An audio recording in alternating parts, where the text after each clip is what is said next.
चलिए फ्रेंड, हम लोग स्टार्ट करते हैं class twelfth economics, macro economics को स्टार्ट करते हैं।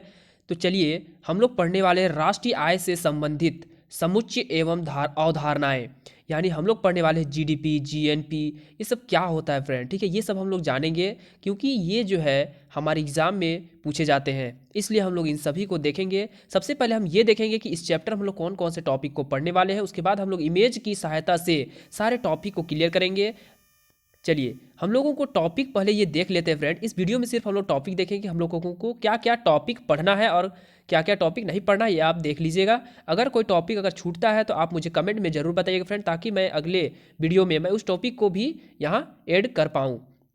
चलिए हम लोग देखते हैं कि राष्ट्रीय आय के मुख्य समुच्चय एवं धारणाएं पढ़ने वाले हैं। पहला, बाजार कीमत पर सकल घरेलू उत्पाद, gross domestic product at market price पढ़ना है। हम लोग जो है इस अभी हम लोग टॉपिक को सिर्फ देख रहे हैं, हम लोग एक एक चीज़ को समझेंगे कि ये ग्रोस क्या होता है, डोमेस्टिक क्या होता है, प्रोडक्ट क्या होता है, मार्केट प्राइस क्या होता है और फैक्टर कॉस्ट क्या होता है। ये सभी चीज़ों को हम लोग देखेंगे। तो बाजार कीमत पर सकल घरेलू उत्पाद, तो ग्रोस डोमेस्टिक प्रोडक्ट, ग्रोस मतलब हो गया सकल, सकल यानी कुल, घरेलू डोमेस्टिक, और उत्पाद मतलब होता है प्रोडक्ट। ठीक है, और बाजार कीमत यानी कि market price, GDP at market price हम लोग पढ़ने वाले हैं।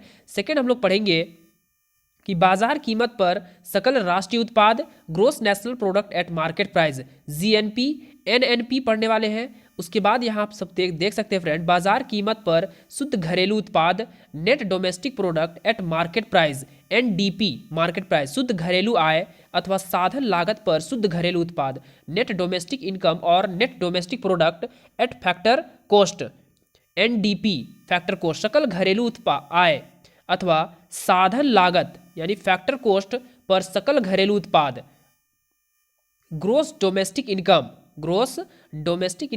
और gross domestic product at factor cost, GDP factor cost पढ़ना है। क्या पढ़ना है? GDP at factor cost. साधन लागत पर शुद्ध राष्ट्रीय उत्पाद अथवा राष्ट्रीय आय, net national product at factor cost, NNP factor cost, net national income.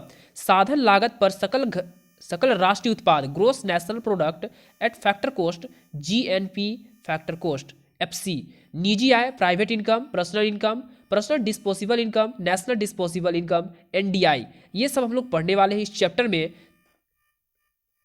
और हम लोग पढ़ने वाले हैं फ्रेंड, सबसे पहले हम लोग देख लेते हैं, उसी को शॉर्ट करके लिखा हुआ है, GDP market price, gross domestic product at market price, GNP gross national product at market price, net national product at market price, NDP net domestic product at market price. Hindi में भी लिखा हुआ फ्रेंड, आप देख लीजिएगा, मैं आपको हिंदी में ही पढ़ाऊंगा। ठीक है, बाजार कीमत पर सकल घरेलू उत्पाद, लेकिन इसको आपको ये शॉर्ट जो नेम है इसको आपको याद रखना पड़ेगा फ्रेंड, और इसके जो टर्म है इंग्लिश में इसको भी आपको याद रखना पड़ेगा। अगर आप इन दोनों चीज़ों को याद रखते हैं तो आप बेहतर एग्जाम में मार्क्स ला सकते हैं, क्योंकि ये चैप्टर ही थोड़ा सा इस टाइप से है फ्रेंड। ठीक है, चलिए, थोड़ा सा ये चैप्टर बहुत लोगों को समझ में नहीं आता है, मैं आपको समझाने का पूरा प्रयत्न करूंगा। आप जो है मेरे साथ जुड़े रहिएगा ताकि आपको ये जीडीपी वाली टॉपिक पूरा समझ में आ जाए। उसके बाद हम लोग पढ़ेंगे जीडीपी फैक्टर कॉस्ट और जीडीआई, इसका और एक नेम है GDI, gross domestic product at factor cost, या हम लोग कह सकते हैं ग्रोस डोमेस्टिक इनकम कह सकते हैं, साधन लागत पर सकल घरेलू उत्पाद या सकल घरेलू आय। तो ये सब आप लोग पढ़ लीजिएगा फ्रेंड, ये सब हम लोग पढ़ने वाले हैं, नेक्स्ट वीडियो में पढ़ेंगे। मैं सिर्फ आपको यहाँ इंट्रोडक्शन दे दिया हूँ कि मैं इस चैप्टर में क्या क्या आपको पढ़ाने वाला हूँ। उसके बाद मैं आपको पढ़ाऊँगा कि एग्ज़ाम में किस तरह से लिखा जाता है, और एक एक टॉपिक को, एक एक वर्ड को मैं आपको अच्छे से समझाने का कोशिश करूँगा। आप मेरे साथ जुड़े रहिए। अगर आपको समझ में नहीं आता है तो आप मुझे कमेंट में बता सकते हैं कि आपका पढ़ाया हुआ मुझे समझ में नहीं आ रहा है। ठीक है फ्रेंड, उसके बाद हम लोग पढ़ेंगे private income, personal disposable income, national disposable income. हम लोग अच्छे तरीके से इसको पढ़ेंगे और मैं आपको ये पीडीएफ भी दूंगा। ठीक है फ्रेंड, उसके हम लोग कल पढ़ेंगे। ठीक है, कल पढ़ेंगे जीडीपी एट मार्केट प्राइस। आप मुझे कमेंट में जरूर बताइएगा फ्रेंड कि ये टॉपिक आपको पढ़ना है, ये चैप्टर आपको पढ़ना है। आप इस चैप्टर में कमजोर है तो आप मुझे जरूर कमेंट में बताइएगा कि मैं आपको किस तरह से समझाऊँ, आपको किस किस टॉपिक में ज़्यादा प्रॉब्लम होती है, उस टॉपिक को मैं आपको ज़्यादा समझाने का प्रयत्न करूँगा। थैंक यू फ्रेंड, मिलते हैं नेक्स्ट वीडियो में।